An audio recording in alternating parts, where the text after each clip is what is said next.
Good morning. Lying in northern Israel, some 700 feet below sea level, is a small body of water which is called the Sea of Galilee. The Romans called it Lake Tiberias, and the Jews knew it as Lake Kinneret. At its deepest, it's about 141 feet, and it measures something like 64 square miles, so it's not huge in that sense. It's a small lake. It's fresh water, and its source is the River Jordan. And apparently, and you may be pleased to know this in case you ever go there, it contains no scary, poisonous or dangerous inhabitants. It is, however, for our reflection this morning, famous for two things. Firstly, very ferocious storms that will begin without warning, and secondly, for Jesus and Peter's early morning stroll. This encounter is reported by Matthew in his Gospel in chapter 14, from verses 22 to 32. Jesus and his disciples have just heard about the death of John the Baptist. They'd gone into the countryside probably just to chill and to come to terms with the news. But the account says that they were actually followed by a large crowd who wanted to hear Jesus. When it was time for them to go home, Jesus knew that they were hungry. It had been a long day, and he was moved with compassion.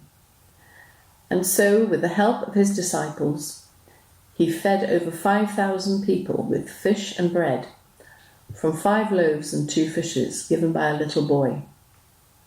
A miracle over nature. And as the people left, the disciples went around gathering up the leftover food. 12 baskets full. Wow. Following this experience, Jesus asked his disciples to go ahead of him by boat over the lake to Gennesaret. This was on the northwestern side of the lake. So they followed Jesus' instructions, while Jesus, no doubt thoroughly exhausted from the events of the day, decided to walk up a nearby mountain to spend some time with his Father in prayer. I wonder if he knew what lay ahead of him the next day. Meanwhile, on the lake, around about the 4th watch of the night, that to you and me is between 3 and 6 o'clock in the morning, a storm suddenly blew up on the lake. By this time, the disciples, who were tired, were about halfway across the lake, and the boat they were in began to be tossed about by the wind and the waves, and no doubt there was some rain. Jesus became aware that his disciples were in trouble, and so left the mountain and quickly walked out across the lake towards them. They suddenly saw this apparition on the water and were terrified, thinking it was a ghost. Jesus called out, "Take courage, it's I. Don't be afraid." In Greek, that's translated, "It's I am, Yahweh. Do not fear." Peter responded immediately and asked Jesus if it was him, whether he could come over to him. Jesus replied, "Come on then." Peter's impulsive request led him to experience an unusual demonstration of God's power. Once out of the boat, Peter began walking on the water. But soon his confidence took a dive, excuse the pun, as he began to notice the waves. His faith began to waver, and slowly he began to sink. He called out to Jesus for help, and Jesus grabbed hold of Peter's hand, and then they both got into the boat. And guess what? Immediately the wind and the waves calmed down. I do wonder if Peter ever fancied having another go once the water had calmed down. And despite the outcome, Peter had had a great encounter with and an unforgettable experience of God's power. But the rest of the disciples had missed out. Then they reached the shore. It's a rich, fertile region where the town of Gennesaret was located, for what turned out to be a healing convention.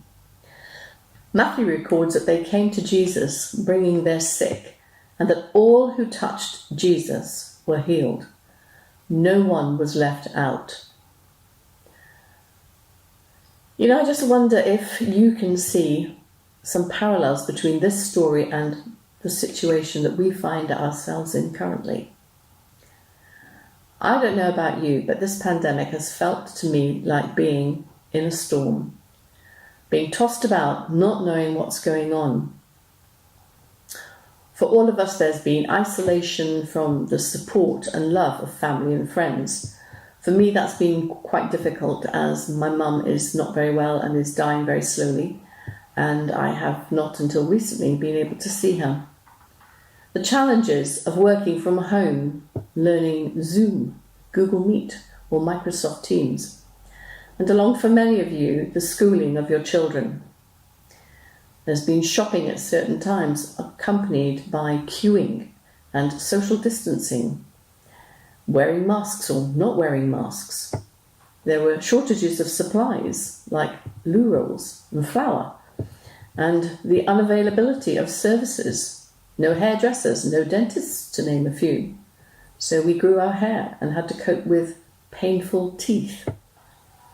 Challenges for churches with regard to their usual programme of activities, including weddings and funerals, which have had to be put on hold, postponed, or include very few people.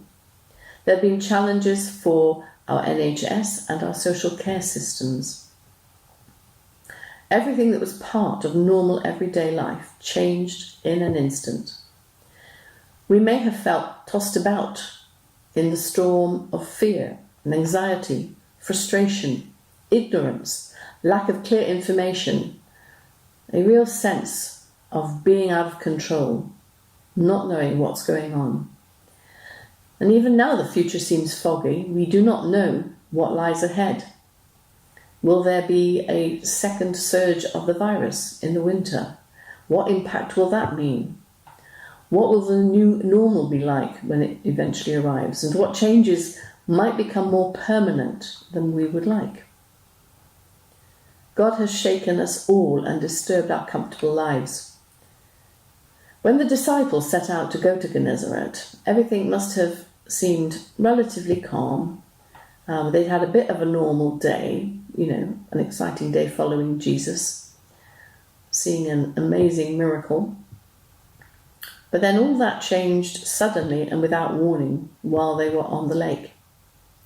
However, Matthew writes that Jesus was not unaware of their predicament, and note, he came to meet them walking on the water. So too for us, Jesus is not unaware of our situation at this point in time. Neither was he unaware of it at the start of the pandemic. It did not take him by surprise. He was and is and will be with us. After all, Jesus is the I am. I do wonder how Peter felt as he got out of the boat. Excited? Up for an adventure? Also, I wonder how he felt as he started to sink into the waves. Did his life flash before him? Did he feel he was about to drown? Did he feel stupid? Did he think he'd failed? I wonder how you feel about the current situation and the feelings you've had as time has passed. Things that you thought you might have done that you haven't, wanting to help and yet not being able to. It is hard to maintain our faith when situations are difficult.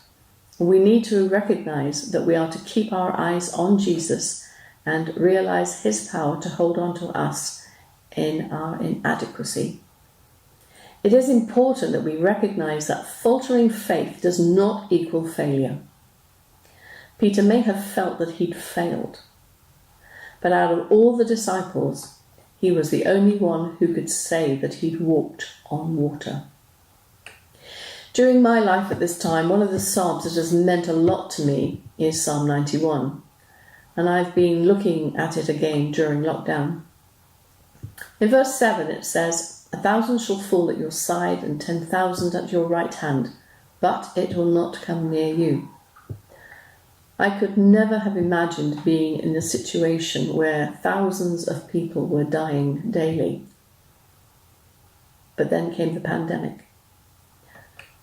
And now I am believing God's promise for protection.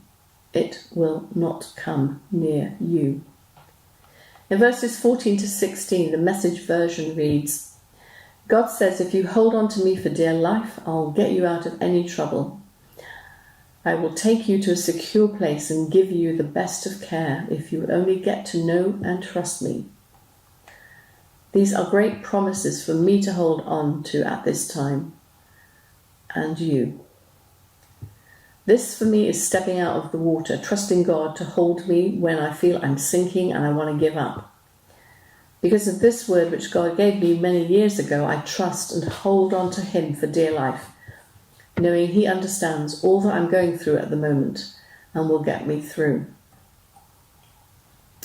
So I'm wondering whether I can kind of challenge myself and us all as we look to the future.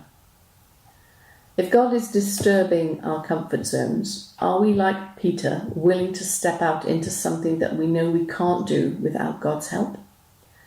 Are we ready to know God more as we do so?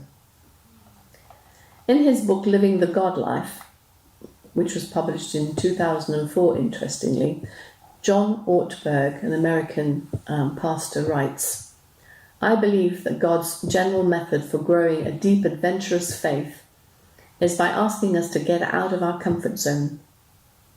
More than just hearing a talk or reading a great book, God uses real-world challenges to develop our ability to trust him. We tend to seek a world of comfort, and we try to construct manageable lives with some security and predictability to maintain the illusion that we are in control. Then God walks by and shakes everything up. His call involves crisis, generally fear, sometimes suffering, but always the calling to a task too big for us. But there is no other way to grow our faith and to partner with God. So, are we up for an adventure with God?